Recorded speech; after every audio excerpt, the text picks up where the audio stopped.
ચાલો હવે શબ્દ વાંચીને લખો. કયો આવ્યો શબ્દ? ખાખરા. સરસ, લખો જોઈએ.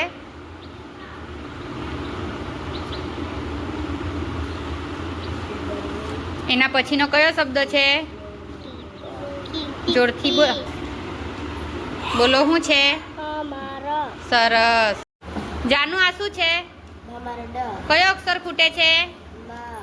મ લખી દે તો આખો શબ્દ બની જાય. નામની ઉપર સાવ રખીએ નવા નવા પુસ્તક જોઈએ તો એને કયા પુસ્તક પર બેસવાની કેવી મજા પડે એ દોડીને પુસ્તક